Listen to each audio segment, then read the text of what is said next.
There we go. There we go. Good morning, nation. Comfort. Oh, baby, comfort. It's comfortable right now, isn't it? You're laying in bed or you're just slowly getting your day morning. Boys, it's killing you. The comfort's killing you. It is. You got to get up. You got to break free. Level up your game. Level up your life. That's what we talk about on Mornings in the Lab with Keith and Friends. I'm your host. I'm the guy in the header, Keith Billis. I got my buddy Jon Andersen over there, CMartyFit. Well, CMartyFit woke up to a vehicle not in the parking lot, and he didn't forget where he parked it. So Marty's off searching for his vehicle this morning. We got AJ Zeglen hanging out with us later on in the show. Of course, producer Jimmy's on the buttons. We got Melissa behind the scenes making sure we're honest, keeping us going here on the show. Big show coming up today. We're talking comfort. We're talking about strength. Is strength the same thing as size? You see big guys, you see little guys who are strong. We're going to talk about strength and size here today. We're talking about comfort killing potential. We got a number of things coming. We got listen, research shows how aspirin fights cancer. We're going to get into that as well. And we got some Randy Macho Man Savage joining us the show here this morning as well. Talk a little bit of masculinity. And guys, eating your way to better performance in the bedroom. We're going to talk about foods that ignite male stamina. And hey, when we are taking care of life expectancy work on our own, what do? Left hand, right hand, somebody else's hand? Or do you look for the suction vibrator stroker? I said it. We're talking about it this morning. Mornings in the Lab. The devices we use for ourselves for life expectancy work coming up here this Mornings in the Lab with Keith and Friends. And of course, are we drinking too much water? Oh, Johnny's like, it's simple. Of course, we're not drinking too much water. Well, listen, research is coming out that we might be drinking too much water, nation. We're going to get into that as well. Good morning, Benzie. Good to see you here, hanging out just outside the door of the lab as we get the show underway. Jimothy, let's bring in Johnny. Johnny boy, what's shaking, my brother? What's up, brother? And for the record, yes, I got you. Too much. Am I muted? No, you're good. What are you going to say? I was going to say, for the record, there is too much water, and you could even drink water in a way that makes it difficult for the body to stay hydrated. So water is not as simple as people think. We're going to talk about that coming up in a few minutes, because Carter came to me a while back, Johnny, my son Carter. He's like, Dad, you can drink too much water and you can die from drinking too much water. And I chastised him. I'm like, buddy, what are you talking about? A fucking guy on a live fucking radio show drank like fucking however many gallons right on the spot and fucking died. Literally, it's just what I don't really know the science behind it, but it basically, keep in mind, anything too much or too little can kill you. Yeah, this is true. This is absolutely true. So we're going to talk about that in a few moments, about how water could potentially do more harm than good, or are we drinking too much water? I found this interesting. Johnny, I got to tell you, man, I am loving Perplexity AI. It's like the greatest gift since they invented, in our era, the encyclopedia, then Google. Now Perplexity AI just levels it up, man. I sit back and it's like better than the Sears catalog women's underwear section. Oh, don't tell anybody my secrets. I had the same secret, brother, so don't worry. or subscribing to the swimsuit magazines was something that happened amongst my aunties and all my mom comes from big families, so it was not uncommon for me to be wandering around the cousins and the different houses and being exposed to all the different literature. There's the word, Johnny. Literature with yeah. I was always getting myself in trouble like that too. Speaking of trouble, I woke up this morning to a troubling text from our brother Marty. Let me read you the text very, very, very simply. And I don't know how to react to it. I'm taking it for what it's worth, brother. It was this. Woke up. So, Johnny, no good morning. No, hey, brother, what's shaking? Literally this. Woke up. Car is gone. So I'll be dealing with that this morning, brother. Goodness gracious. Well, Mark, I can say this. I actually... Where we live's got a lot to do with this, right? There's a place that I lived when I was in my kind of borderline homeless days, right? Okay. So I lived in two different places, literally just across the street from each other. Actually, not even across the street, kind of across an alley. They're on the same block. Okay. 2 fucking vehicles stolen from that area. I was living I was on the other side of the fucking alley when the second one happened. Yeah. But there are places where people go to steal shit.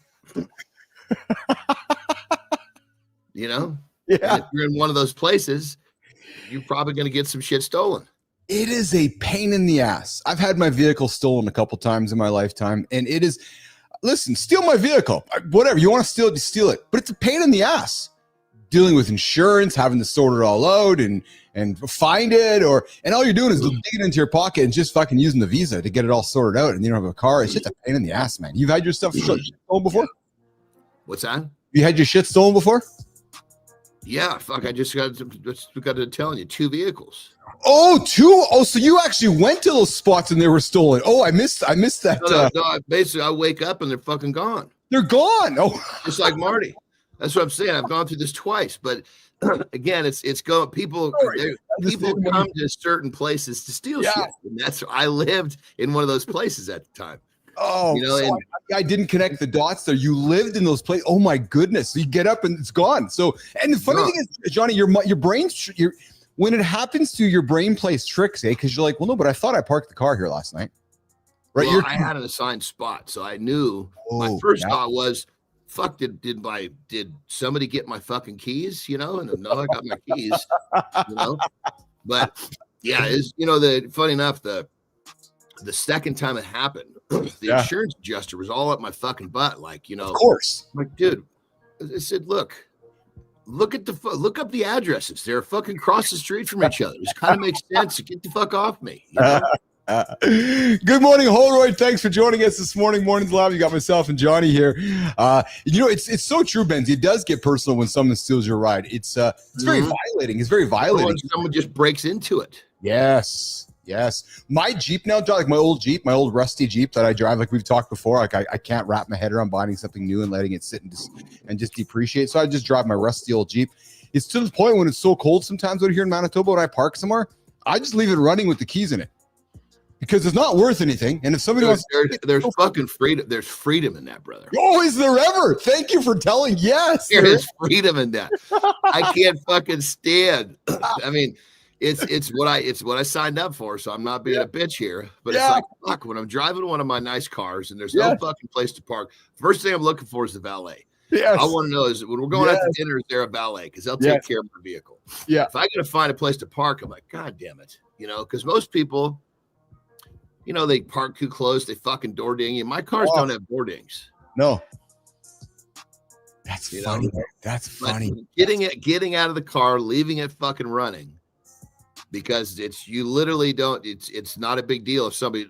There's so much freedom in that. You can park wherever you want to. I park it. I leave the keys in it. It's running. I'm like, you want to take it? Go ahead, because it's going to be your pain in the ass instead of mine. Because it's actually going to cost me money if you take it. So I don't care because if I got to take it to the junkyard, it's going to cost me money to get rid of it. So just take the fucking thing. Just take it. So I like your philosophy of how freeing it is. But hey, let's go back to water. Have you ever wondered? Here's what I found this article and I was like, I'm going to love this conversation with Johnny and Marty this morning because there's debate about water, right? Here's the hook, Jimmy. Have you ever wondered if you're drinking enough water or maybe too much? Today, we're diving deep into groundbreaking research on water intake and hydration, uncovering why the standard advice about drinking 8 glasses a day might just be outdated. Now listen, Johnny, why does this matter?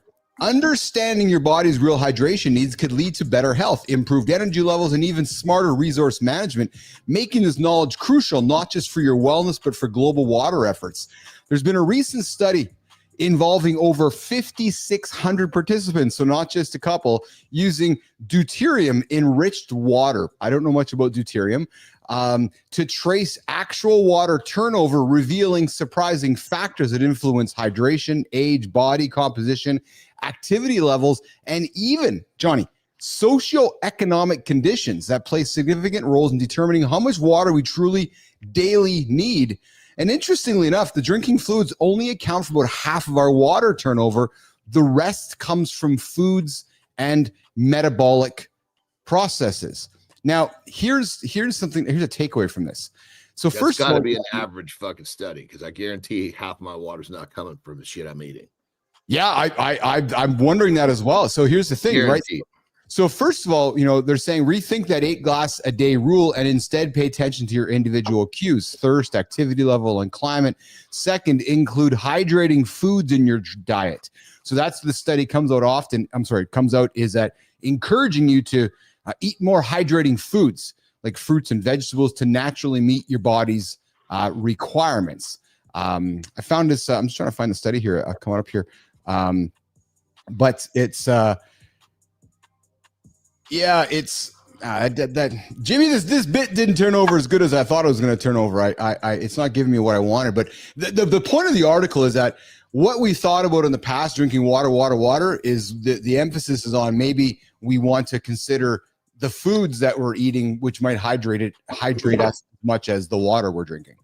Well, let's give some helpful information since we got this topic opened up. So for people that are not drinking water, like they don't have a habit of drinking water, then what you're eating makes a difference because there's lots of fruits and vegetables do have water. Unfortunately, Big Mac, you ain't got no water. So, but if you're a person who actually thinks about drinking water, you have a habit of drinking water. Now it's a completely different deal. So the idea is to bring the water in evenly throughout the day so that your body can kind of use the water, stay hydrated, can kind of manage its water table, right? So let's use the guy, we've all seen it, the guy that's got a gallon, right? Yes. That walks around this big fucking jug. Yes. And by about 3 o'clock in the afternoon, he's got about that much gone and he's way the fuck behind, right? Yes. So what does he do? Oh man, I got to catch up. So he starts fucking guzzling water. So he needs to get it down under halfway. So he drinks probably over a half a gallon in a few minutes, whatever a few minutes is. Maybe it's 2, maybe it's 20, who knows? Way too fast. The body goes, holy shit, there's so much water coming in the last 15 minutes or whatever it is. This is threatening. And it says kidneys, go into overdrive and get rid of this shit. So the kidneys fucking fire up, start pumping water out. You are peeing like a fucking racehorse. This is actually a bodybuilding trick. This is how we dehydrate ourselves. Just drinking water. Excuse me. The kidneys are kicking out of that water now.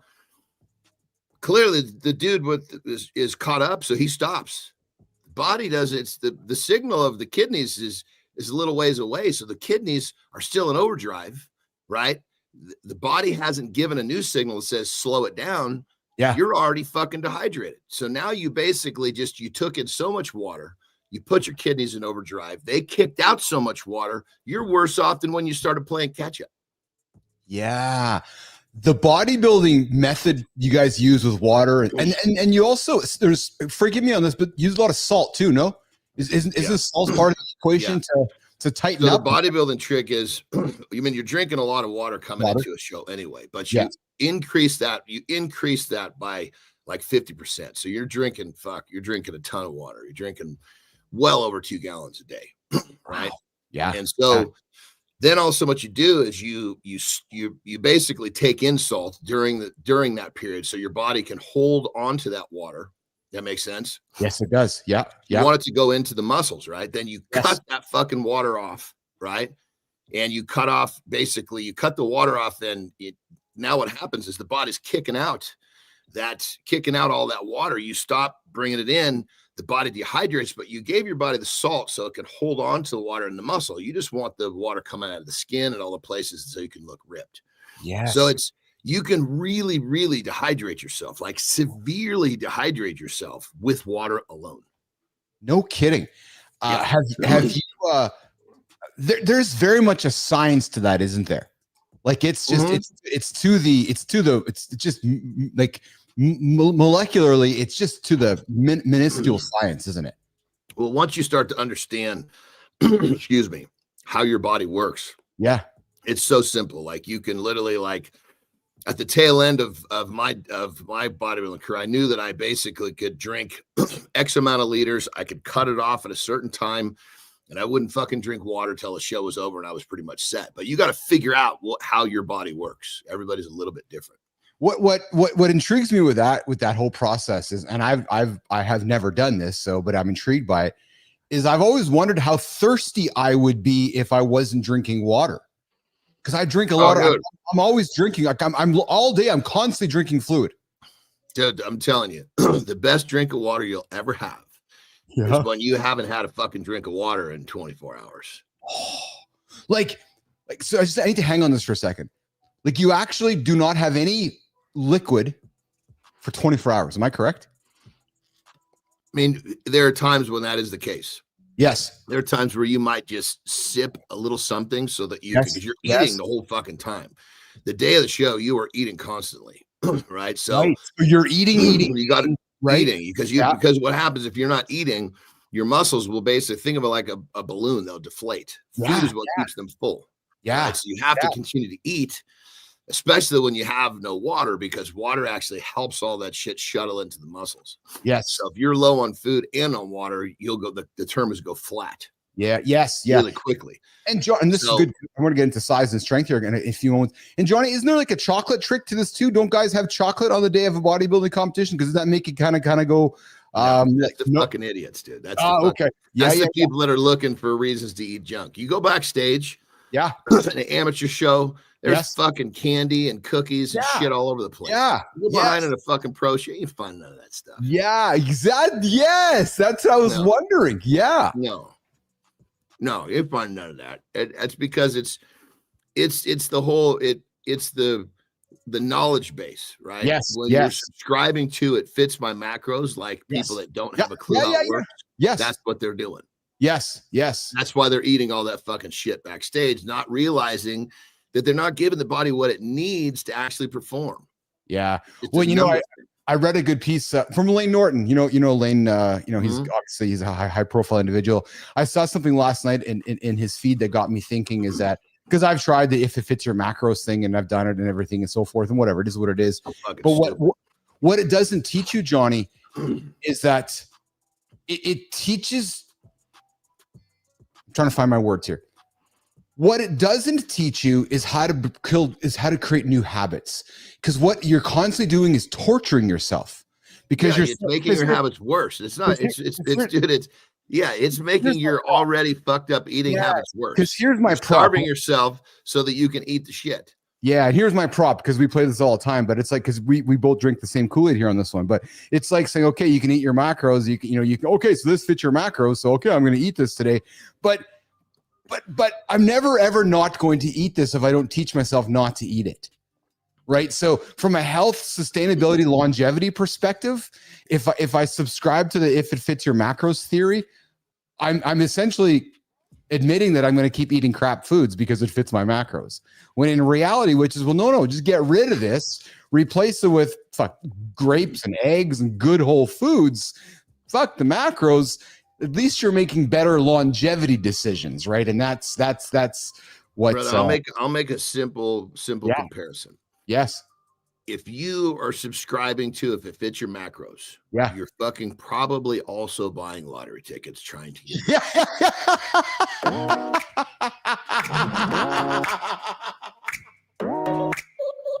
Jimmy, that's accountability check. You want to say and driving to the casino. Yeah, that's exactly what you're doing. The nickel slots if you're driving to the casino. Yeah, that's it. Keith and Johnny have all the grace. You're all welcome in the lab. All of you are welcome. Absolutely, you're all welcome, 100%. But if you're going to the gas station to buy lottery tickets and cigarettes on the way to the casino, just know, Keith and Johnny are teasing you. Oh, yeah, we are teasing the hell out of you guys. All right, accountability check-in. There's a liar. You heard me. You heard me, Holroyd. There is a liar living rent-free in your head. It whispers to you, you're not good enough. You're just lucky. Soon, they'll figure you out. That voice, it's called imposter syndrome. And that voice, it's full of bullshit. Yeah, you heard me say it. It is full of BS. It convinces you your wins are accidents, that you don't deserve your success, that recognition is a mistake. But here's the truth, boys. You've earned every bit of it. You're not lucky. You're prepared. That's it. You're capable. You're the real deal. Next time that voice tries to drag you down, ask yourself this. Ask yourself this, boys.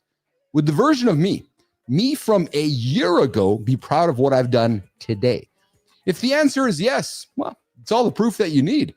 The fraud you think you are, it's not you. It's the voice in your head telling you otherwise. So you want to shut that voice up for good? I got a strategy. Check the comments in the LinkedIn feed for that strategy, you guys. But listen, I'm telling you right now, that voice talking to you, it's going to talk to you. It's going to talk to you. It's going to talk to you. Count yourself in. Figure it out. The fraud you're talking about, it's not you, man. I'm telling you, it's not you. Use the logic of your accomplishments that build your confidence and move forward. There's your accountability check-in this morning on Mornings Live with Keith and Friends. Myself and Jon Andersen. AJ Zeglen joining us here in a few moments. Jimmy, let's bring up the Randy Savage discussion. I got something fun here. That's have you guys ever wondered? And I'm bringing a wrestler up from the Keith and Johnny era, and I'm regretful that Marty's not here. We'll bring Marty up here in a couple of days to talk about this. But have you ever wondered if it's truly okay for men to show vulnerability? We talk about it all the time. Johnny does, I do. We're two very vulnerable souls. But today we're diving into some timeless wisdom from the wrestling icon himself, Randy Macho Man Savage, whose insights from a 30-year-old interview are reshaping perhaps, how we view masculinity today. And I got a video here I'm going to run here in just a quick second here, but get this. Savage's call for emotional openness amongst men isn't just powerful, it's transformative. Embracing his message can improve mental health, enhance relationships, and redefine strength for a healthier, more balanced society. There's a video I'm going to pull up here in a second in a resurfaced 92 interview with Arsenio Hall. Johnny, remember Arsenio Hall? Wrestling legend Randy Savage boldly claimed it's okay for Macho Man to show every emotion available. And for those of you that grew up with Randy, I think this interview is going to strike you. Jimmy, let's run the interview and we'll get back and talk about it. Oh, yeah. Really? Uh-huh. It's okay for macho men to show every emotion available right there, because I've cried 1,000 times, I'm going to cry some more. But I've soared with the eagles and I've slithered with the snakes and I've been everywhere in between. And I'm going to tell you something right now. There's one guarantee in life, and that there are no guarantees, yeah. And understand this. Yeah. Nobody likes a quitter. Nobody said life was easy, so if you get knocked down, take the standing 8 count, get back up, and fight again. And you're a macho maniac. Dig it. Yeah, I saw that video, man. I was like, that is awesome. I immediately thought of you, me, and so forth. And when you see that, Johnny, what is it? What strikes for you on that one? I think it's when people develop who they are and they become okay with who they are. They're okay with how they feel. Yes. So I don't give a shit. It's, do I cry? Yes. Do I have ups? Do I have downs? Yes. I have all that, but it's okay. I don't need to hide shit. When I was younger, I was insecure. I didn't know who I was. I was fucking hiding everything because, I didn't even know what I was hiding because I didn't know who I was. Yeah. Yeah. There was all sorts of, when we're young, we're figuring shit out. And some people, unfortunately, never figure shit out. And I think my lucky stars that I found the gym, because the gym is what helped me develop the habits to actually develop who I am. And now, the gym is like, I wish that people would understand that if you just pick one thing in life that you apply yourself to, and you have to learn discipline to get good at that thing is going to translate to every other part of your life that you choose to transfer it to. And the gym was that for me.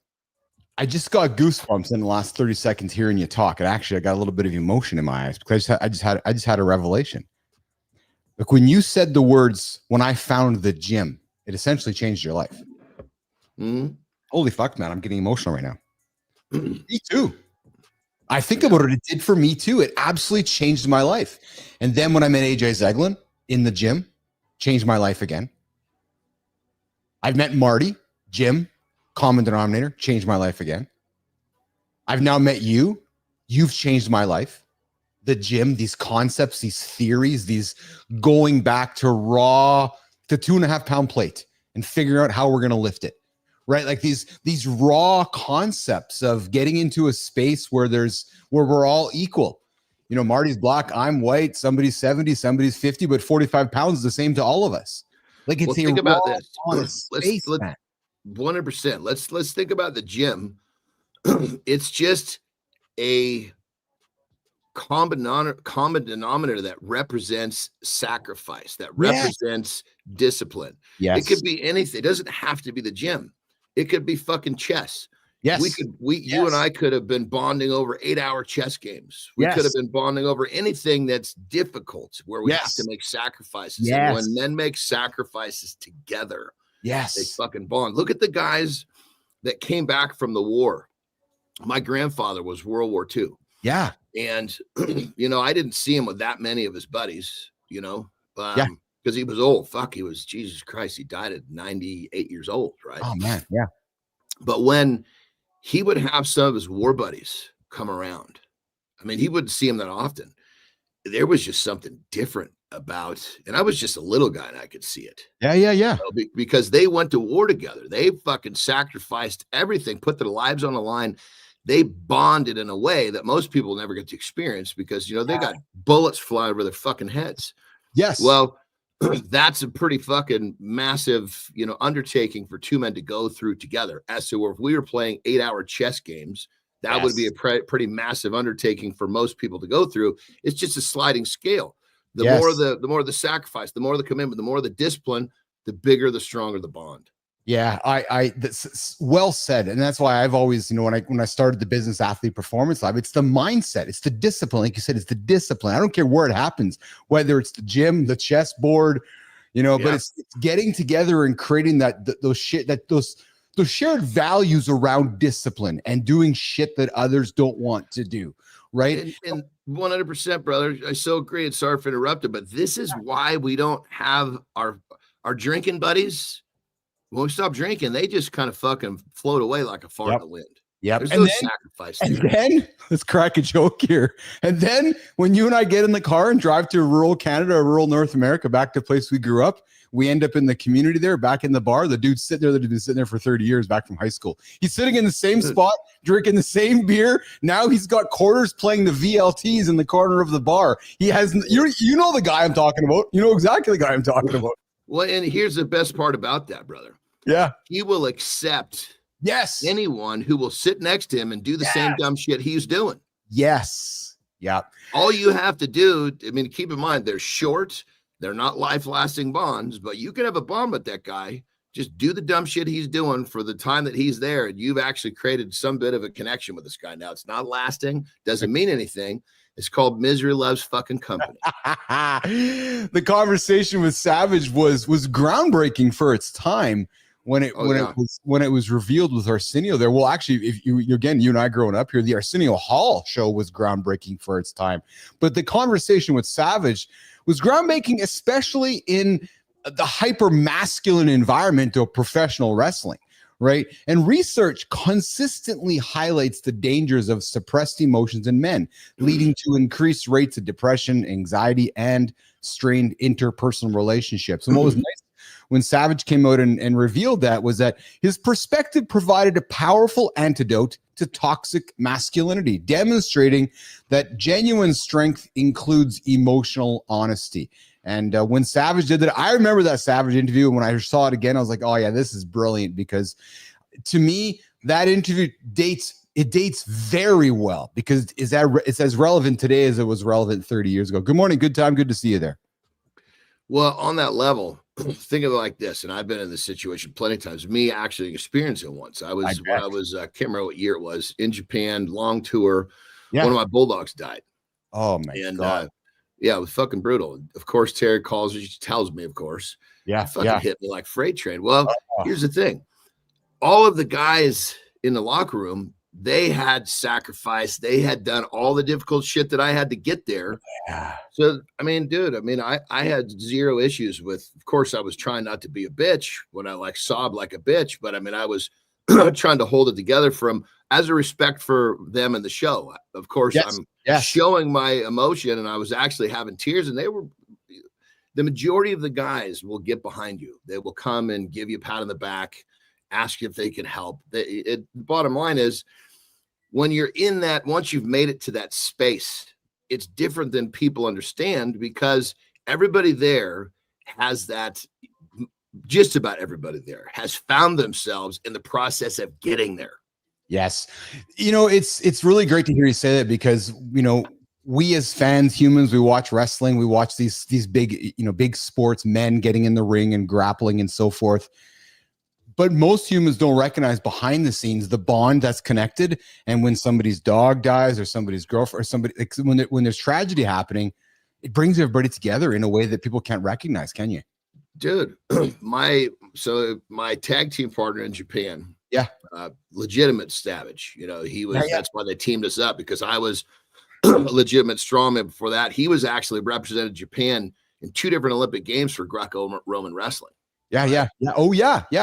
So we're talking of legitimate stud. Broke his neck in the ring, right? Cool. So, Anyway, long and short of it, myself and everybody was fucking going to the hospital to lend him support. It's like, it's just the nature of how it is. I mean, these are people that the level of respect is fucking sky high, because when he broke his neck, the amount of people fucking crying in the locker room, I don't think there wasn't anybody who wasn't crying. Good morning, Mike Sullivan. It's interesting to hear you say that, because I know myself as a man growing up as a young boy, I found myself always getting emotional when I would see men, like after a sporting event, or I'd see men who are warriors or fighting, embracing, because it's just that you're so not used to seeing it. So when I hear you sharing that story, I can only imagine of the love that came to you when your dog was sick from all those men, or when the fella broke his neck. Like, I can only imagine all the love, because you guys are all there for the same thing. And when something gets in the way of one of you, your personality would suggest you're sticking up for the other guy. That's just why you're there in the first place. Well, and the thing about it too is part of what makes a person emotional about what you just described. You getting emotional. Yeah. Because that man is so physically tough and resilient and disciplined to do these amazing, great things that you are just wanting to sit and watch. Yes. Right. But at the same time, now all of a sudden he's got this pain that is different, that actually, he doesn't fucking cry from the physicalities. He doesn't cry from not being able to go to birthdays. He doesn't cry from fucking getting up early on a Saturday morning when everybody else is sleeping in. It's an emotional thing, and he's still in touch with that. And because he's such a warrior and he shows that emotion, it's really fucking inspiring. Well, it's why I teased you yesterday when we were joking about Billis, when I get in front of the fridge, I stand there like a dumb son of a bitch too. And I'm thinking to myself, wait a minute, you do that? Because in my mind, it's like we create characters for ourselves, right? Like we even with our friends or our dads, or like we put people in different categories or spaces or pedestals. So, and I, recognizing that you're human because you're crying because your dog died or some guy broke his neck. When people don't understand that, we lean into that and we get quite moved by it, actually. You think about the NFL. Yes.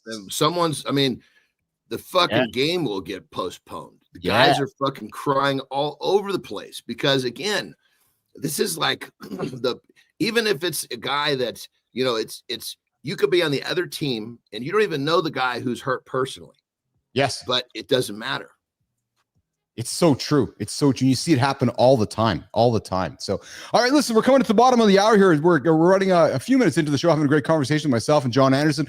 Johnny, why don't you take a quick little break here? I'm going to do a creator spotlight on the LinkedIn side of things. When you get back, we'll keep the conversation going. Got a few topics to throw on the table, and then AJ joining us in about 10 or 12 minutes. So you step away for a break, and Jimmy, we're going to do the community corner creator spotlight right now. We're going to slide one in here this moment. Guys, there's a moment in every great story. Yeah, it's not the ending. Nope, baby. Sometimes the stories are great when they're over. You're like, oh, fuck, it's finally over. But this one, it's not the breakthrough. Not the part where everything makes sense. It's the part before all that. The part where you're standing at the edge of uncertainty, staring into the unknown, and making a choice. You say to yourself, do I play it safe or do I go all in? Well, this guy, Jimmy, chose to go all in.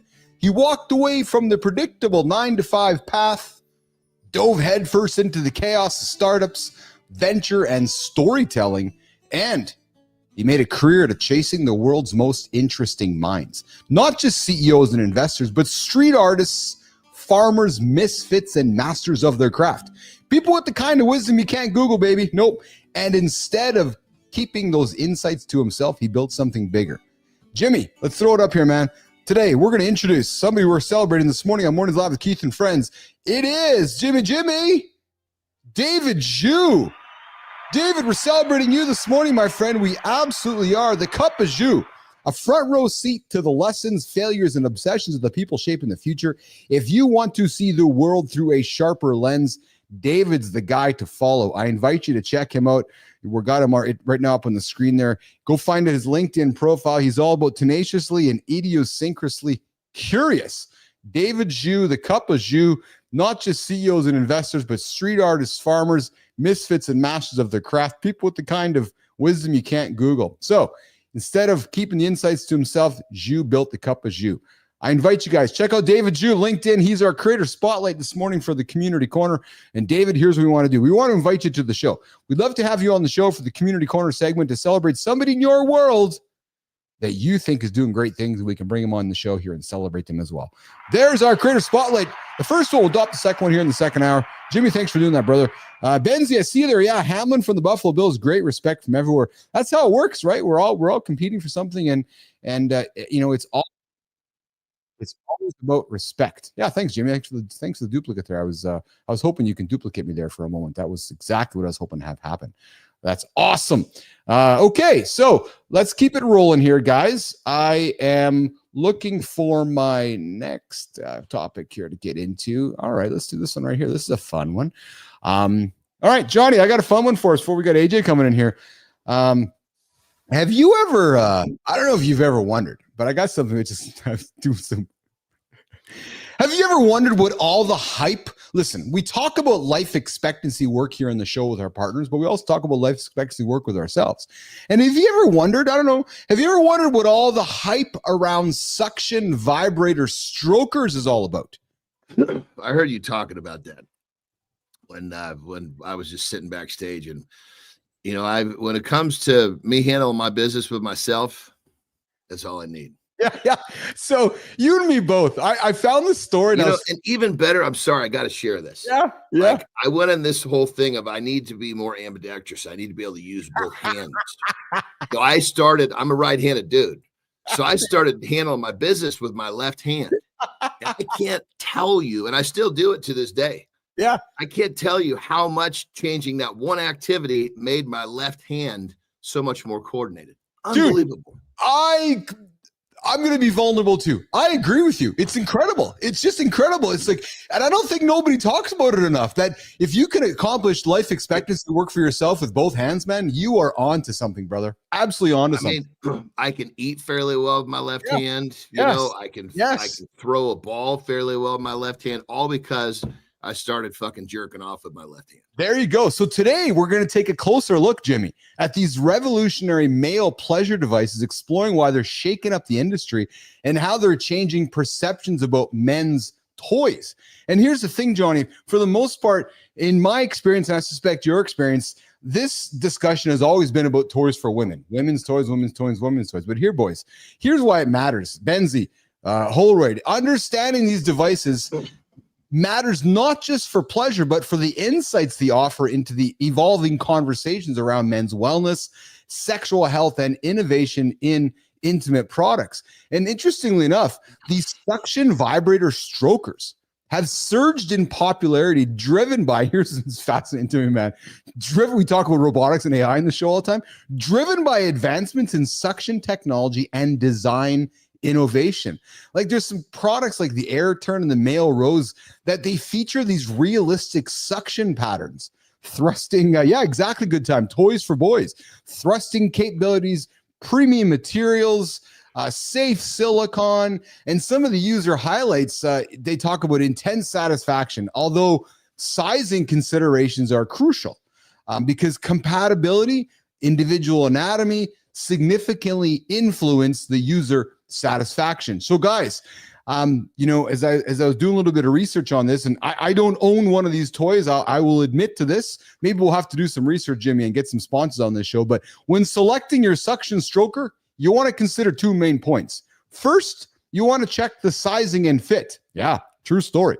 If possible, look for adjustable tightness or flexible silicone models. Second, Johnny, prioritize devices with easy to clean designs and body safe silicone to ensure hygiene and durability. Or boys, just get happy with the other hand. I got two things that I want to put to the forefront, and this is just from my experience. Yeah. So I'm not judging anybody else. Yeah. But if I was going to put effort into, identifying and figuring out which one of these boy toys work best for me, I just think it was, I'd rather just put that effort into getting some real ass. That's the first thing. Yeah. Yes. The second thing is, if you're doing this because you're trying to better your pleasure by yourself, again, you're putting too much effort into pleasure by yourself. Put some of the effort into getting some real ass. So I just think that when you're going down this rabbit hole, you're putting your attention into a place that's going to make the situation only bigger, not really better. We got good time coming in with sit on your hand, Johnny, until it falls asleep and then go at it. Well, here's the thing, boys. Here's what I'm going to invite you to consider. And this is why we've started this show. We want to break the stigma and get real about men's sexual wellness. Nobody else is having these conversations, yet we're all human. We all jerk off. We all like to pleasure ourselves, or we like to chase somebody. But guys, remember, exploring what brings you joy and satisfaction isn't just empowering. It's a key part of your overall well-being. Guys, we talk about it often. If we're having more sex, if we're having more life expectancy work, we're getting our heart rate up, we are living longer. You can't debate that. So stay curious, stay confident. And guys, we're going to get back after it every single morning here talking about topics like this on the show.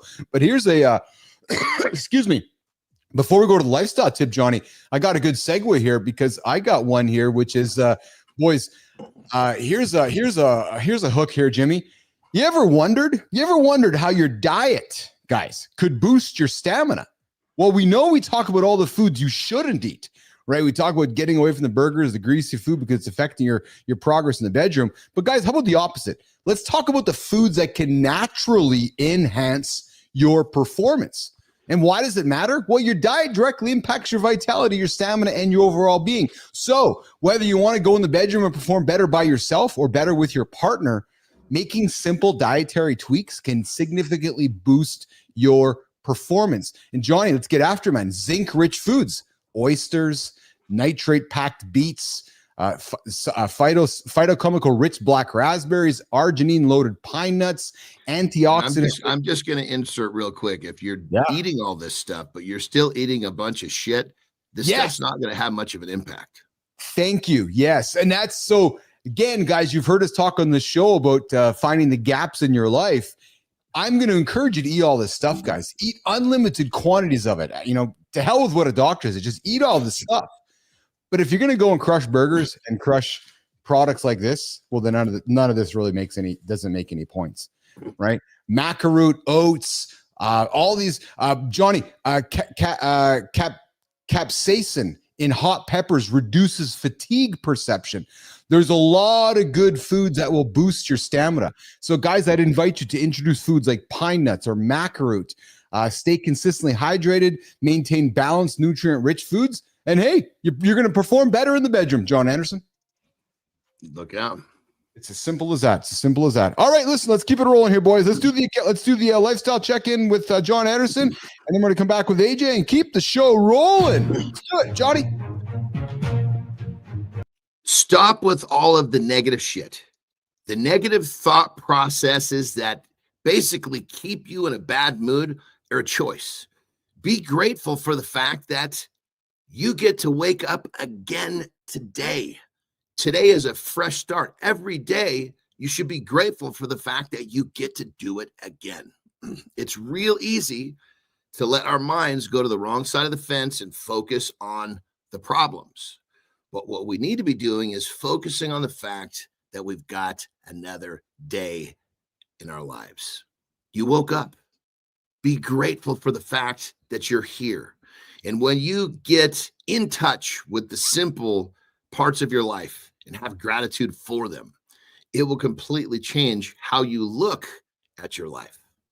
So don't take life for granted. Be grateful for the fact that you woke up today and you get another shot at life to make it as good as you can with the resources you can. And what I'm talking about is the power of your mind. Rock and roll. There we go. There we go. Be intentional. Get after it. I see your note, my baby. Yes, we are being intentional this afternoon, this weekend. 100%. Got a nice little love note from my wife this morning. Love that. All right. Johnny, have you ever, we got AJ joining us here in a few moments here. Where is he there? Is he, I think I see him. Jimmy, is that AJ on the vertical there? There he is. There he is. AJ, what's up, AJ? Get you on the horizontal as well, though, pal. Get you. Checking light with Rosen, too. Yeah, I see him blinking. What's going on, Mr. Zeglen? We're going to get him over on the horizontal feed as well here, Mr. Zeglen. Yeah, he's joining it as well, which is great. He's got that coming up here. AJ, I got a wonderful note this morning, Johnny. His boy, they won the hockey championship yesterday, and he sent me. Oh man, you'd love it. He sent me the note that he sent his boy, and it was just I got goosebumps from him. He sent it, and then I saw the nice love message, and then they won. They won the championship. Yeah, right. So, good time. I needed that one this morning, Johnny. That's a good one there. Hey, listen, as AJ is working on joining the show, Johnny, Jimmy, here's the hook. Have you ever wondered why it seems so challenging for many men to apologize sincerely? Today, I want to explore the concept of this idea of manning up and why real strength lies in owning our mistakes and why this matters. Good morning, AJ. Understanding why sincere apologies are essential can not only transform relationships, but also redefine our understanding of masculinity, emphasizing the strength in vulnerability. AJ, we're talking about manning up and apologizing. Johnny. I was going to say, first thing that comes to my mind with this is it's a lack of accountability. When you're accountable for everything, right and wrong, I am so happy to apologize if I fucked up, or even better, I'm happy to thank someone for correcting if I'm wrong because I learned something. Yes. I want to be accountable for getting better. I want to be accountable for learning. I want to be accountable for everything. And when you're accountable, when you're always have to be right. Yes. There's a lack of accountability there because you'll fight to be right rather than actually take accountability for being wrong. Yes. AJ, research from the American Psychological Association highlights that traditional masculine norms often prevent men from showing vulnerability, making, frankly, genuine apologies difficult. And these studies further indicate men generally apologize less frequently than women, not because they err less, but because societal expectations set higher thresholds for apologizing. Yet, sincere apologies are powerful. Effective apologies include acknowledging responsibility, expressing genuine remorse, making amends, explaining without excuses, and requesting forgiveness. These elements, combined with empathy, have been shown significantly strengthen bonds and foster forgiveness. AJ, why do men struggle with apologizing? Yeah, you know what? It's a good question, and I'm sure there's, everyone's or every situation is its own individual case. But a lot of the times, factors that can influence that is just are the culture and environment around us, right? Yes. So, maybe you feel that there's an expectation as a man to, let's say, protect your family. Yes. And provide for your family. And now, if you've made a mistake, which we all do all the time, and that mistake somehow you feel has jeopardized how you protect or provide for your family, it can be really hard to admit that mistake, right? Because then we might feel like we failed, or we might feel like society's telling us that we failed because, hey, I'm supposed to be the protector of my family, and I did this and it was a mistake and it jeopardized that. I'm a failure now if I admit that I put him in that situation, or I admit that I brought something, right? So it can be tough there, and sometimes you're not, can maybe not be supported when you do it. Let's say you're, in a group of guys and you apologize, or you're vulnerable in some sort of moment, and then everyone starts laughing and calling you a pussy or something like that because you were put yourself out there. Then you might be like, well, geez, I'm not doing that again. That didn't turn out very well. Yes. So sometimes our environment around us, or the culture that we were raised in and different stuff like that can influence those decisions as well, right? What I've learned, AJ, is that as I've gotten older, is that the power of the apology, the power of putting the ego aside and recognizing that when you make an apology, that the human on the other end accepting it or receiving the apology, it's actually magic between the two people. Because when for example, let's role play, AJ, I come to apologize to you, like you receiving that, it creates a magical moment between the two of us. Because I've put my ego aside. I've said, oh man, I fucked up. I'm sorry. Yeah. And now you're going, wow, this guy's wall is down. His ego's out of the way. More than likely, you're going to walk towards me. More than likely. Yes. If not, I probably want a different friend, right? Right. Yeah, totally. Oh man, it's like you said there, the power of the apology, man. It's huge in how we build our relationships, right? Yes. It's that classic thing, man, of us getting in our own way a lot of time as dudes, right? And what would be the best decision or the most productive decision to help us grow, and how that conflicts with our own ego. Yeah. And our own ego and the story that we're telling ourselves, right? Because ultimately at the end of the day, we're always telling ourselves a story. Yeah. So how do we reframe that, right? So we would have a story where, if I apologize, then that means I'm weak, or if that apologize, that means I'm doing a bad job, or and that's the story that you're telling yourself. So you got to find a way to reframe that story and be like, no, if I apologize, that means I'm getting better. If I apologize, that means I'm improving. If I apologize, that means I'm strengthening my relationships, right? And we got to be able to flip that, change our perspective on it. And I think if you're always worried about what people think or what people are going to say about you, it drastically inhibits how you want to behave. Yep. So I think when you get rid of that, like earlier in your make example, I can't remember what it was, but it's basically guys around you calling you a pussy. Yeah. Call me whatever the fuck you want. I don't give a shit. Yeah. Your words bounce off me. I don't give a shit. Maybe I am a pussy, but I'm still going to do what I'm going to do. Right. And I think, AJ, what we often forget, Johnny and AJ, is that it's okay for, again, back to the role play, AJ, you and I messed up. You're angry with me or upset with me. Yeah. I come to apologize to you. Like, it's okay for you to be angry. It's okay for you to be upset with me. You have every right to. And even when I apologize, you might not put the wall down immediately, but I've taken that first step to acknowledging my accountability, and I'm now walking towards you. And I think that's sometimes where we I think confuse things, is that, yeah, but AJ, I've apologized to you. You should just fucking forgive me. Well, no, I'm upset. Give me some time. You've taken the first step. Like there's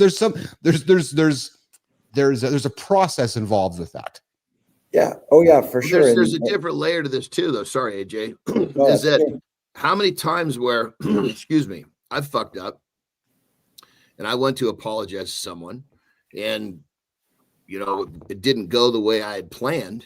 Or they'll just say, you don't need to apologize for me. I say, well, number one, I'm doing it for me, and number two, I do want to apologize because I don't feel like I behaved the way I wanted to. Yeah. So when you're doing it for yourself first, Yes. you're less dependent on their reaction.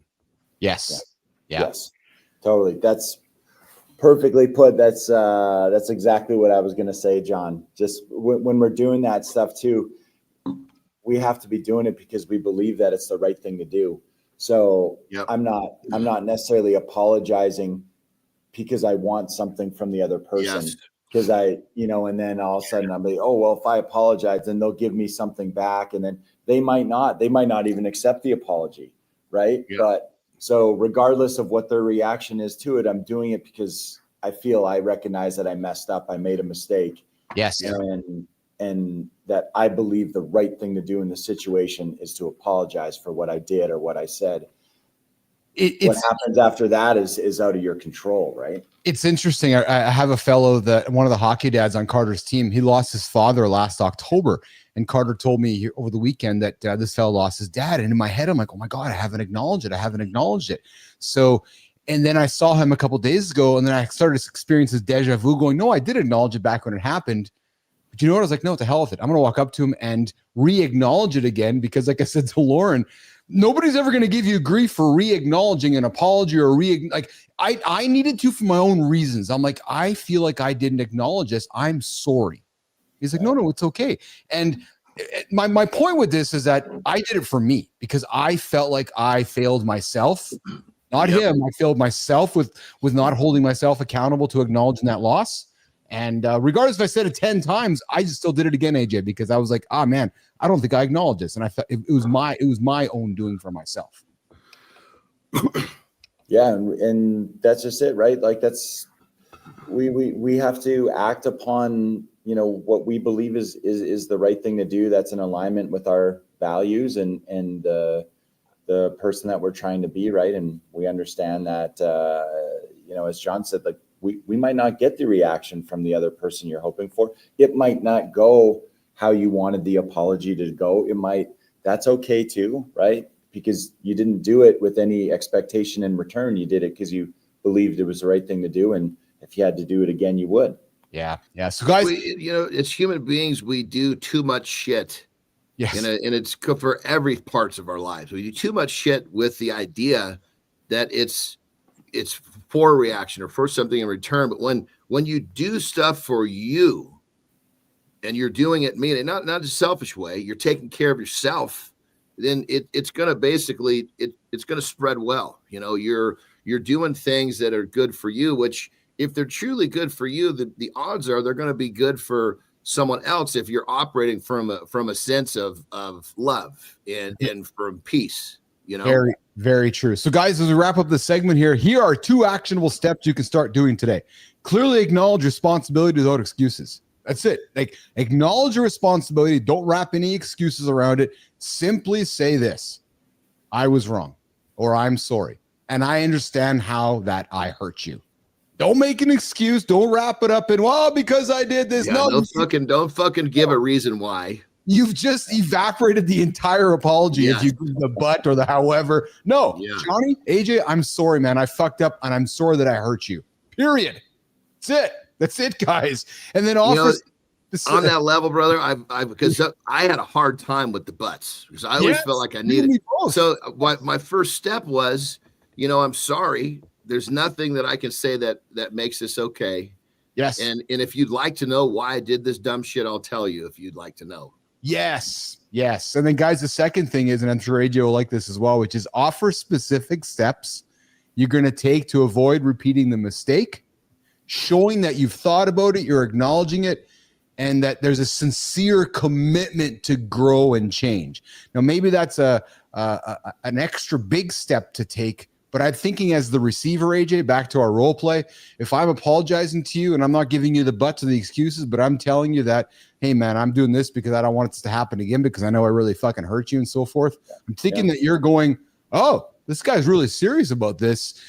Your anger, your walls, your emotion are coming down pretty quick because I'm showing you my commitment to growth and change. And now you're going to observe my actions instead of my words. Absolutely. That's just it. We talk about all the time. If you want to, people are more likely to believe what you show them than what you say. Yes. You have to show people. And when you do that, that's how you build. We talk about, meaningful relationships. What's at the foundation of a meaningful relationship is trust. Right? Yes. It's trust. So how can I in your example that you're using, So you come and you apologize. And then I'm like, okay, he's not just saying it. He's showing me through his actions. Yeah. Yes. And that's how I trust that person. Yeah. Right. And we're so worried sometimes about being perfect and never messing up and never making mistakes. Yes. But that guy that's sitting there acting like he's never made a mistake, so he never apologizes for anything, you're not going to trust that person. Yeah. He's going to do it again. They're not showing you, right? But the person could come to me 10 times and be like, man, I'm so sorry. Like I messed up again. This is what, and they're coming to you and they're genuine about it. And then you're like, yeah, it's okay, man. We always messed up. We always mess up. We always make mistakes. We get better. You're showing me through your actions. Now you talk about trust. You trust that person more now, right? 100%. Because we're always going to make a mistake at the end of the day. Always. Right. So when it comes down to, if one of the things I love is when I'm trying to get to know somebody. Yeah. Right. Yes. Number one, it doesn't happen quickly. And number two, watch what they do. Don't listen to what they say. Yeah. If you watch what they do and you see that what they do correlates a little bit with what they say, then start listening to what they say. Mm-hmm. But you got to watch their actions first. Actions will tell the tale. Yeah, absolutely. All right, guys, here's the thing, man. Man up, get after it. Don't be afraid to apologize. The respect factor goes up significantly when you step up and man up to your relationships and apologize. All right, AJ, I got to go here with you, brother. I woke up this morning to a note that gave me goosebumps, put water in my eyes. I read the note. I read it a few times, had a shower, read it again. I texted you back. Share with Nation what happened last night for you and Boston Zeglen. Oh man, it was awesome. That's lost my voice a little bit here this morning from cheering on the boys last night. But yeah, they were in the finals of the high school hockey city championships here in Winnipeg, and they had an opportunity to finish the season and close it out and win the championship last night. So we shared a few words through text there. Just doing the dad thing, right? Trying to be supportive of your son in those situations. So that kind of conversation was based on numerous conversations that we had through the year. Yes. Based on challenges that he had worked through, right? And been working through to overcome to feel like, to really understand, like how you win, and the little things that go into it and what it's going to take from you. And so it was kind of a culmination of many talks that we had. And and it just obviously worked out perfectly. We were him and his teammates were able to win last night, and to share that moment with them, man. And not just my son Boston, but the group of kids, man, these are good kids. Like, it's so easy to love that team and love the kids on that team. They're a bunch of really just nice, genuine, hardworking, like resilient kids. Yeah, it was. Picture Johnny. There's Boston and there's AJ. Look at him. Look that. Yeah. I got tears in my eyes when I saw this picture, and I have tears in my eyes right now talking to you guys because I'm full of emotion right now. But that picture, AJ, makes me just fucking want to cry. Like, it's just like, that's like to see. And then I don't want to reveal the note that you shared with me with your son, but the fact that there's the words you put there, which was finish the job. Yeah. Like, that in itself was just because you took your son and you went on this journey throughout the year together, and you're working with him and building him and helping his team get there. And then those 3 words, finish the job. Yeah. The power in that, right? Yeah. Oh yeah, man. It was, and the thing I love about this is he basically, your boys picked up a skill that will transfer to any part of his life. Yes. That's what I love about, competitive sports when kids are young, because they have to learn to overcome adversity. They have to learn to work, when it doesn't seem like they're getting any better. And this is the shit that you have to do as an adult, man. It's the guy who's willing to do the work in the dark that's going to get ahead. And then especially when you develop a skill as a teen, like I'm sure there's a point where your boy was grinding away and didn't see the benefits, and he had to get through that. And that's the most powerful shit. And the fact that I'm so envious, brother, in a good way, because the fact that you got to be there with him and help him teach that stuff, because a lot of parents don't know how to do it and they rely on teachers and coaches to do it. I can't tell you, I'm sure you've had it. Plenty of fathers have come to you and said, hey, can you help my boy with XYZ? Totally. And we have a gift that we can help people do that shit. And the fact that you got to be a part of it with your own boy, it's just fucking giving me goosebumps. I know, right? I know when AJ works with Carter, Johnny, and I see how AJ works with young men. Like I'm gonna blow smoke up his ass. Like he's fucking exceptional. Like he is exceptional, young man. So you want to hear a name, Johnny, that looks to the future, because we're a couple of old dudes here. You just think of Boston Zeglen. That guy's moving mountains in the future. The guy's an exceptional kid. AJ, what do you think he learned from yesterday's experience? To keep going. Yeah. You know, I get choked up about it too. Yeah. I love it, baby. But to keep going in that, you know, we talk about this a lot, that the only way out is through. Yeah. Lauren's coming in with some great convo. You guys are the best. Just going to help us through here, AJ, because I got liquid in my eyes too here. So thanks. Appreciate it. He definitely, you know, I won't share too much of his personal details because that's his story to tell. But yeah, he struggled at certain points through this year, man. And I give him a lot of. You share with us some of it. Yeah. And I give him a lot of credit. Like there was a few late night talks there, but where he came and, you know, I was down in his bedroom, laying on the couch in his room, and he was laying beside me on his bed, and we're just talking, you know, and he's just, you know, sharing stuff about like how it's going and the way that he's feeling about things and what he's trying to, you know, and it was so I give him, I commend him to have the courage to be able to speak about it, first of all, and to ask for help, you know, in certain situations and say, this is what I'm struggling with. You know, he's had some issues with anxiety and different stuff like that. And it's, you know, and so it was really cool, man, to have that conversation with your son. And I mean, talk about, you know, you couldn't feel more special than when your own kid comes to you for help. Yes. Oh yeah. Yeah. And everything we talked, and, you know, the basic message was like, the only way out of this is to go through it, and that you just don't know how close you are. Like you're already put in all this work. You could wake up tomorrow, and tomorrow ends up being the break where you break through, and you know, like you could be a second, a minute, a day, a week away from like experiencing that. Right. So just keep going. And he did, and they did. You know, his teammates and his buddies, and they did, and they're an exceptional group of young men, and I'm just so happy that they had that experience. Brother, you know, that might be the hardest thing to do, at least that I've found, is I'm going to wake up today and I'm going to bust my ass knowing that I did this yesterday and I didn't see any return on my investment of time or effort, and I got to fucking do it again today, knowing that outcome may be the same, but I have to have faith in the fact. And that one of this, I love you're saying, brother, because the saying I give to myself is the darker it is, the closer I am to the light.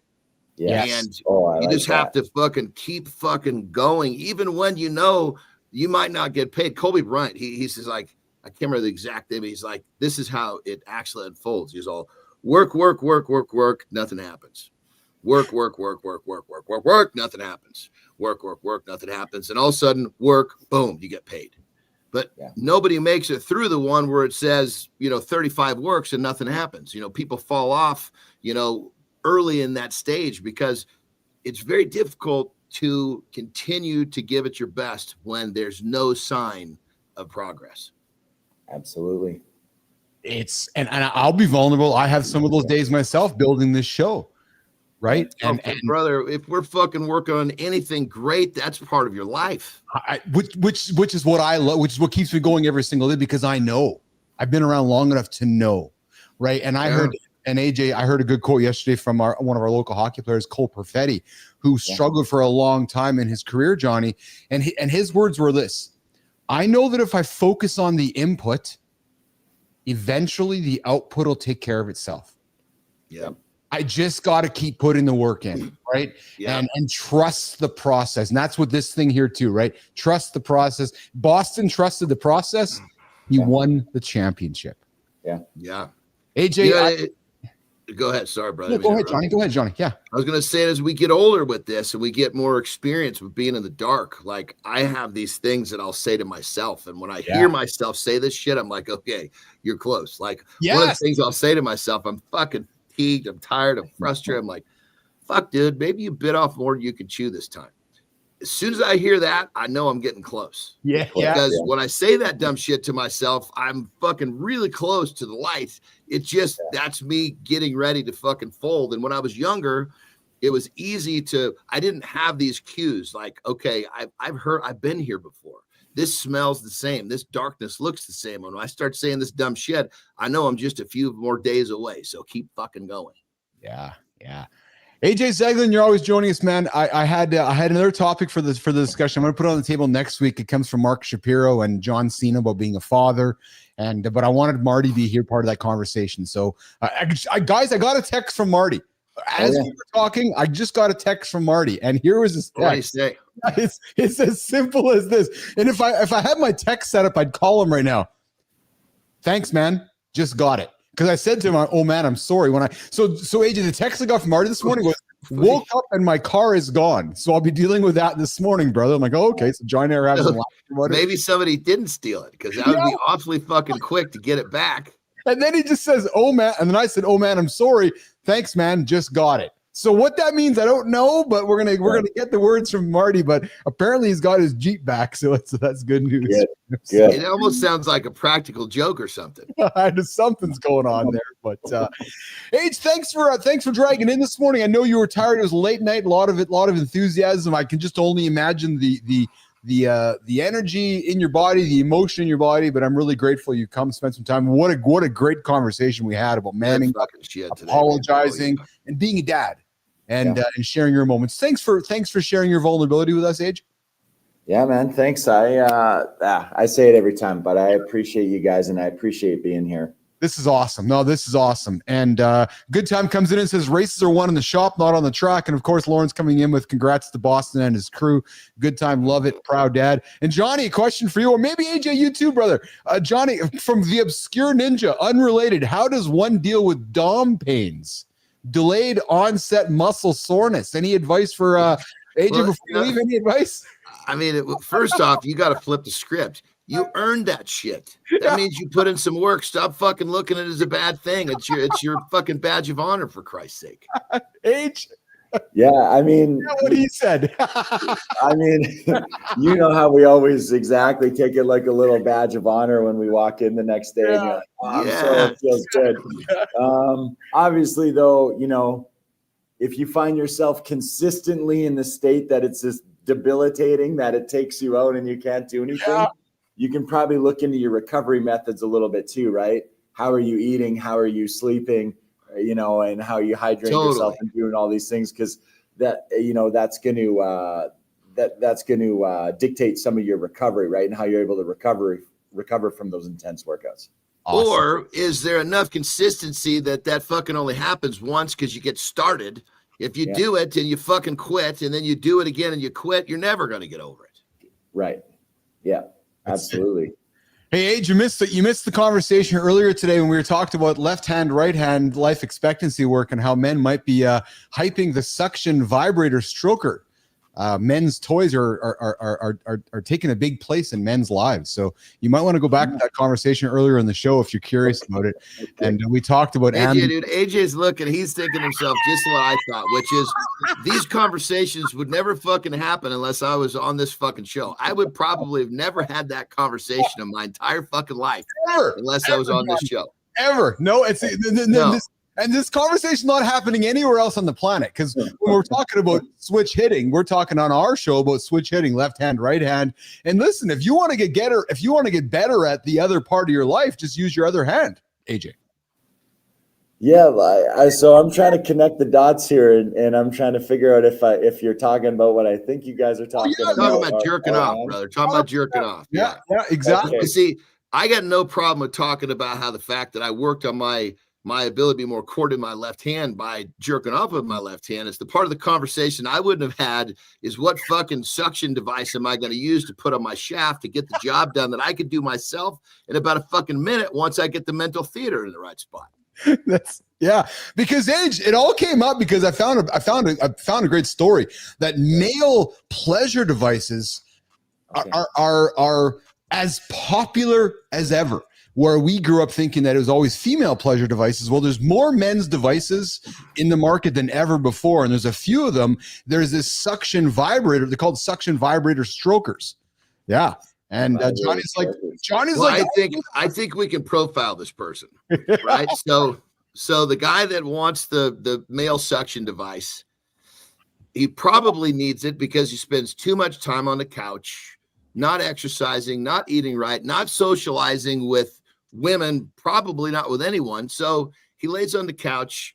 He either eats fucking Cheetos and or plays fucking video games and lets that little thing suck him off. That's the profile that I'm creating for this gentleman who's going to buy that.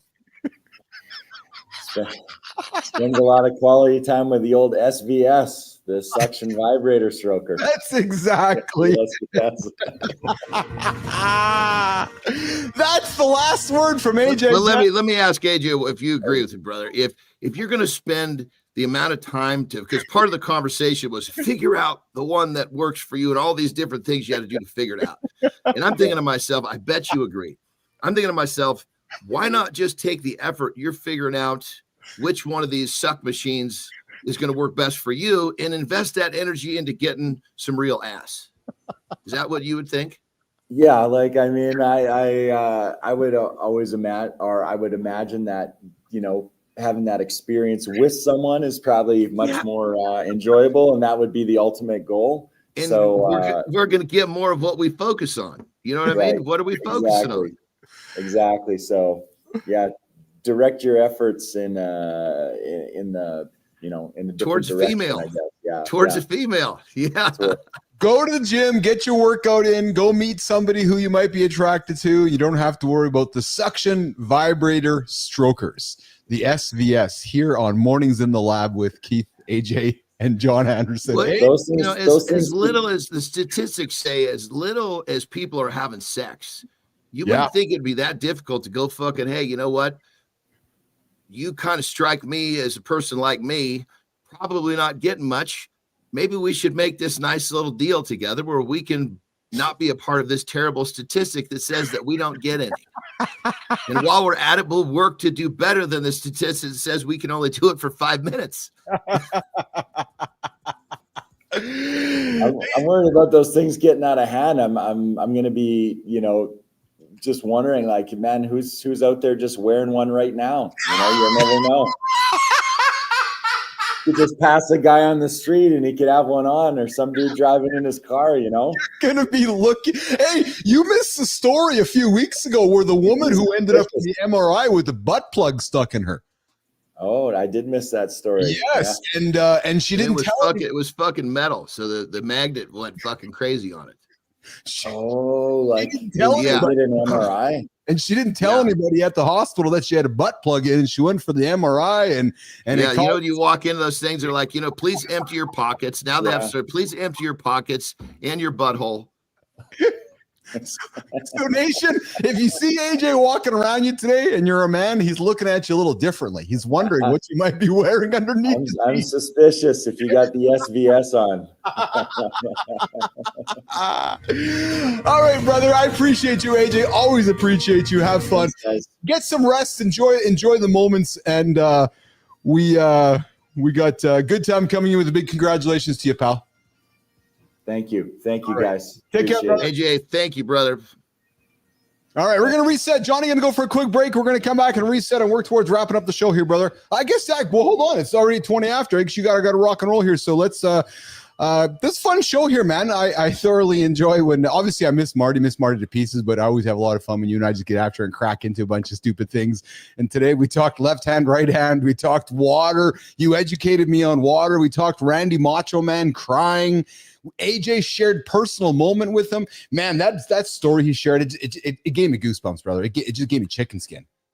Yeah, that was a great conversations all the way through. But as we review everything, one thing we didn't do was with that water topic, we didn't really give a takeaway. Maybe we should give a takeaway. Let's do that. Yeah, let's wrap there with a takeaway. 100%. So 100%. So the thing that might be the easiest is habit stack. So if you're eating, let's just say between snacks and meals, if you're eating 5 times a day, just drink a glass of water every time you eat. That's not saying drink it before, because a lot of people use the water trying to create satiation. It doesn't really work.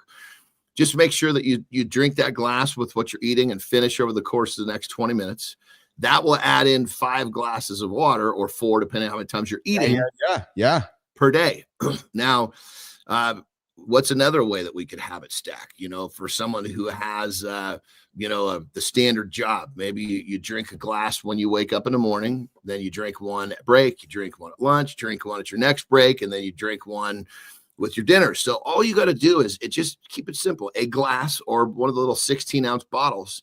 Just find something in your life that happens at least 4 to 5 times per day, and attach that drinking water to that other habit or that other activity.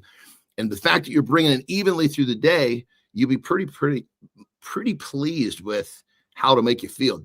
Google the negative effects of dehydration. The fucking thing will go down 2-3 pages. Interesting, Jimmy. That's how we're going to wrap up the water segment from the top of the show here with these very actionable steps from Johnny. You also offer advice to your customers, I believe. I don't want to speak out of turn here, but I think you're encouraging your folks to fill up their water bottles and say, "Hey, crush these throughout the day," right? Or it just depends on the person. But like if I have someone that has a high level, they need a high level of water. Yes. What I'll do is I call it the entry level system is called the 4-bottle system. Okay. Right. So depending on the size of the person and what the intake. So let's just say I need someone drinking 4 liters of water a day, or maybe 6. Yeah. So 6 liters is going to be 4 1.5 liter bottles. There you go. Or if I need to drink 4 liters, it'll be 4 1 liter bottles, but it has to be 4 bottles. Yes. Because each bottle represents a 4-hour chunk of your day. So let's just say the first one is, say, 8 till, it says 8, 9, 10, 11, right? Yeah. That's the first chunk. Then the next one is 12, 1, 2, 3. That's the next chunk. So what happens is, if you get behind, you're only having to play catch up on 25%, which makes it much more difficult to fuck up your body's water tables. That's great advice. And if people have a hard time with this, then it just takes a little bit of intention. The worst comes to worst is you can get 4 separate bottles, have them already filled up the night before, and fucking put a number on the top of each one. Yes. If you go through those steps, there'll be enough awareness that you'll make it work in a few days. Yeah. And you do that often enough, it becomes a habit. It just becomes something you do. Yeah. Good. You never see me fucking without something. If you look in videos all over, you're always going to find me sucking on a bottle. Yeah, I'm always carrying some water. I'm always carrying something around myself. I love, admittedly, I throw a little bit of the Squirt Mew flavor stuff in it, but I love my water too. And Good Time, and this is great advice from Good Time here. I tell my friends, drink water on the way to and from work. Great advice. If you're sitting in the car for 20 or 30 minutes, grab a bottle of water, drink on the way there, drink on the way back. There's what I like about that. I can see not as a good habit stack there, isn't it? Because you're driving anyways. If you're sitting anyways, like you're doing one thing, do a second. Make it fucking easy on yourself. Yeah. It's like, oh, how am I going to figure out to drink this water? Well, you already do. Okay, how many times do you need to drink it? Okay, look for some other event that repeats itself and attach it. Yes. Yeah, and don't attach the drive-through as you're driving with your water to the McDonald's restaurant or anything else along the way. Well, and generally speaking, the people that are eating fast food, they're not drinking water at all. No, not at all. All right, good advice, man. Jimmy, we wrapped that segment up quite nicely with some nice tactical advice here, and we're getting much better with that, creating some great content for post-show here. Johnny, what's on the agenda for you today, brother? Terry actually came. She woke up yesterday with a nasty, nasty cough. As I found out as the day went on, somebody at the wedding, I think, had some sort of a bug, because a lot of people end up getting some bit of, I don't want to say illness, whatever you want to call it. So she spent most of yesterday just really hacking. So that kind of threw a curveball into the day. Yeah. So today it will kind of be dependent on how she wakes up. Yeah. Lauren's got laryngitis. She's been battling a little bit of a bug here the last few days as well. So she actually has laryngitis last couple of days. She's like, I can't talk. So she's been figuring that out as well. So I can appreciate your commentary. Not feeling well. Lauren's not feeling very well as well. But I got a really wonderful note from her this morning. She's like, hey, let's spend some time this weekend and be intentional, which I love because that's absolutely what we got to do. So intentionality is a wonderful word. Love that word, being intentional. Yeah. All right, pal. And when you understand it, yes, that's when it really starts to take shape. Yes. Well, we've talked about it before. When you use that word, you know, that word is attached to accountability, because when you're intentional, there now needs to be a next step with that. And the next step creates accountability. If there's no intentionality, things just don't happen, right? You gotta be intentional. And at good times, people stay home if you're sick. Hey, there's a measles outbreak slowly happening in the United States right now. That's crazy too, man. No shit. Yeah. Did you grow up having? Did you have measles when you were a young kid? We were the same age. Did you have measles? I honestly don't know. I think I did, actually. I'm sure I did have measles and chicken pox. I think as a kid. I think we all got chicken pox. Yeah, I think you're supposed to. Right? You get it once, right? Yeah, I think once you get it once, it's behind you. And I believe I had chicken pox already. Yeah, I think we grew up because we grew up in the era of the same age. I think it was like chicken pox parties, right? Go to the party with all the kids and get chicken pox and then get it out of your system. Yeah. And right? Yeah. You ran to it to get it out of the way. That's exactly it. Exactly it. So, all right, pal. Well, listen, you get out of here. You enjoy your day today. I'm going to wrap up the show. We're going to do the community corner with Jimmy, and keep getting after it. Great show. Great conversation. I appreciate you, my friend. Absolutely, brother. By the way, I think with Marty, I think what happened, I think his car got towed. Oh, that. Because then he would get it back. He had to go find it. Yeah. So he probably was, I don't know what, it sounds like he was in a place where that's my guess, because it didn't get stolen if he got it back already. You're correct. Yes, exactly. And again, this morning I wasn't digging into details with him. I wasn't saying what happened or anything. He just said my car is gone. So now it's back. So thanks, man. Just got it. So we'll see. Yeah, it could have been towed. Towing, that's a pain in the ass too. You get up, you're like, what the fuck? Where's my car? I've had that happen. We come walk out of a fucking restaurant or fucking bar. Where the fuck's my car? God damn it. Yeah. And then you realize you were parked at a spot where 45 minutes before you got out there, there was no parking. Son of a bitch. Tow truck operators are just like that's a fascinating job to me. Like your whole job is pissing people off. Taking their cars. Yeah, no shit. Like your purpose, I'm getting up today. I'm going to fucking go steal 20 cars today because what about if you're fucking impounding car? Like if you're, going to get a car that has to be taken away for good. It's one thing if someone's just fucking parked it in a bad spot. Yes. It's another one if you're like taking the fucking car back to the bank. You're not going to the, you know what I mean? I know exactly what you mean. Yeah, the repo guys, those repo dudes. So, all right, could mean he just got your text. Yes, that could be. That's exactly what it could mean. Exactly, good time. All right, brother. Well, listen, we're gonna walk you out, and Keith and Jimmy are gonna keep it going at the community corner and wrap up the show here today. I appreciate you. Have an awesome one, and we'll talk later. Okay. Have a good loop, brother. All right, bro. You two have a good one. We'll see you in 24. All right, Jon Andersen getting out of here, Jimmy. We're going to keep the show rolling here. We're going to do the final segment, the community corner. Second creator spotlight. We did the first one, Jimmy, about an hour ago, didn't we? Yeah, we got the first one in at the bottom of the first hour here. So we're going to keep it rolling here with the community corner creator spotlight. Let me just get this one up here, Jim. So this guy here is coming from the Substack world. And as you guys know, we're building a business. We got the big morning show here on Mornings in the Lab with Keith and Friends. We stream it live every single day, 8 o'clock Eastern time, LinkedIn, YouTube, X, and Twitch. Yep, true story.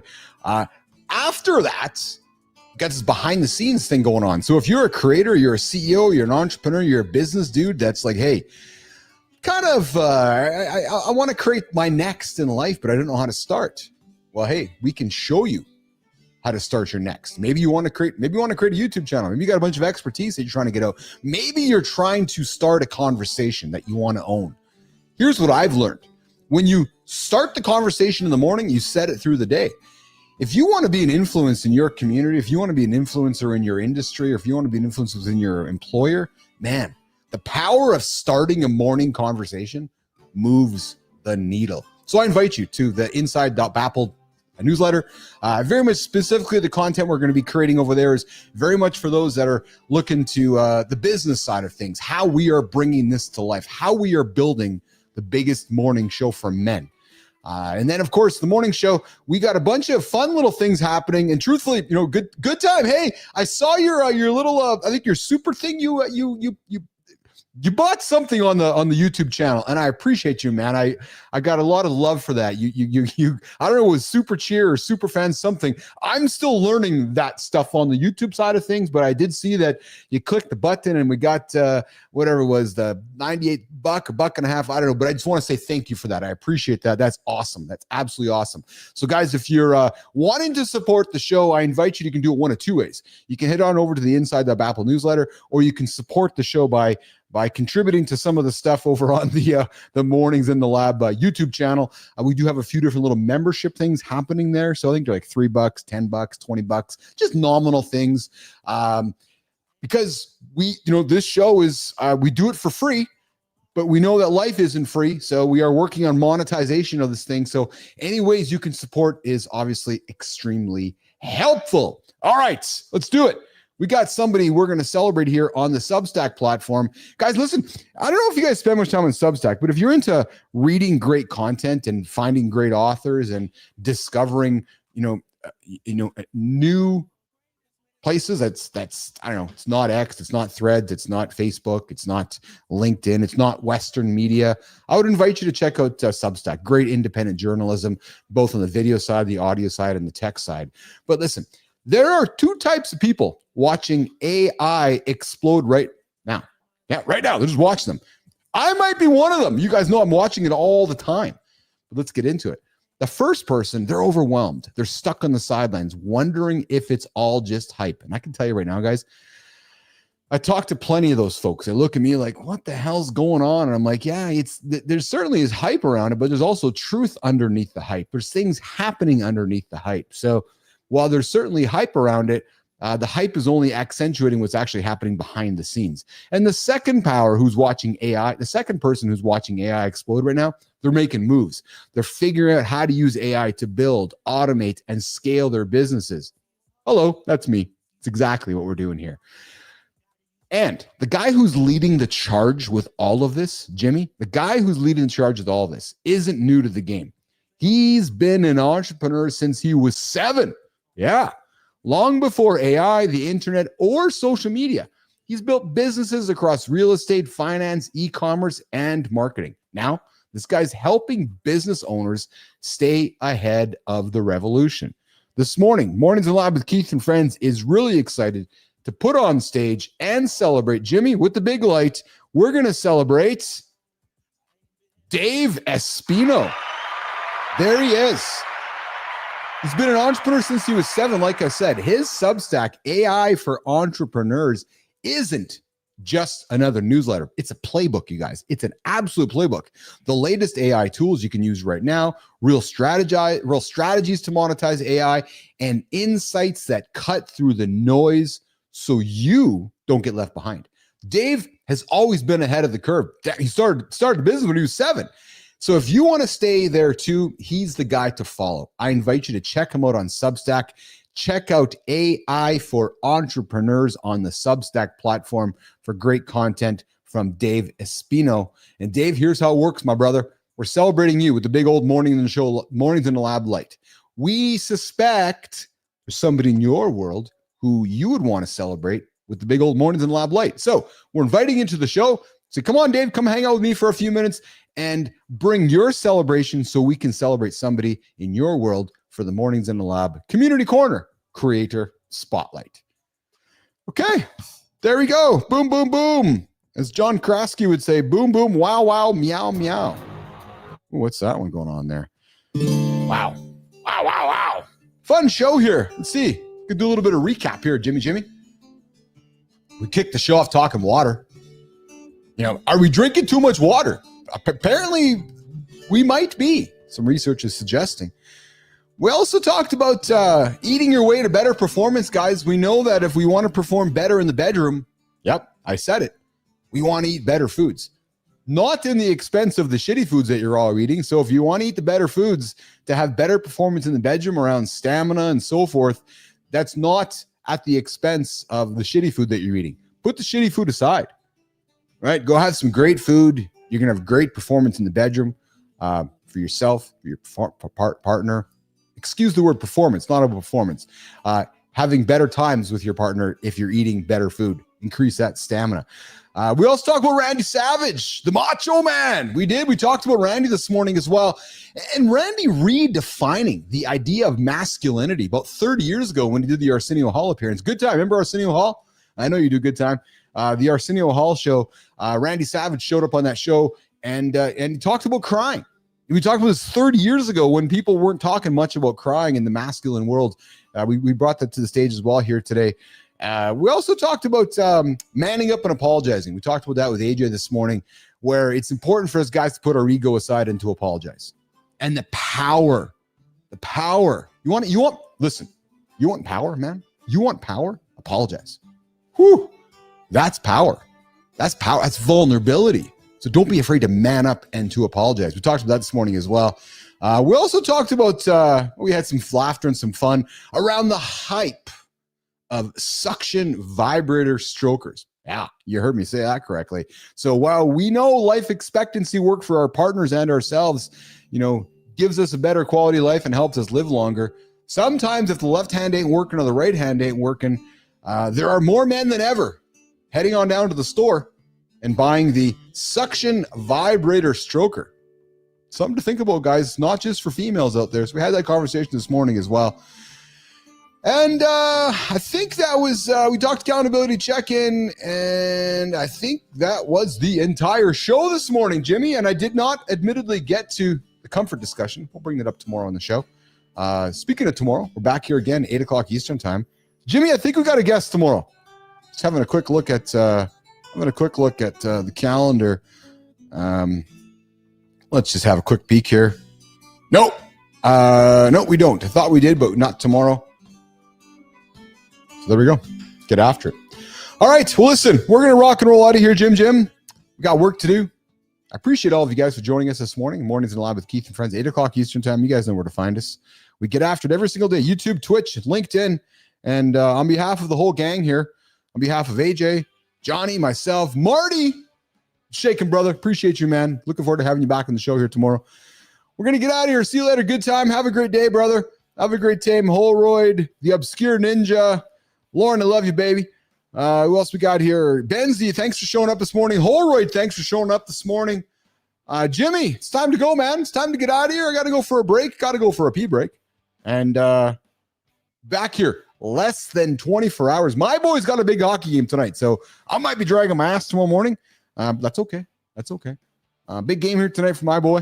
We're going to go after and work on towards winning a championship. So listen, I'm Keith Billis. I'm your host, Mornings in Live with Keith and Friends. We're going to get out of here. The only morning show for men, the only morning show that helps men get up, get their day started, be accountable, not hit the snooze button. All those principles. We got your back covered. Bye, guys. Thanks. Good time. We'll see you guys tomorrow. Mornings, 8 o'clock Eastern time. I'm getting out of here. Let's go, Jimmy.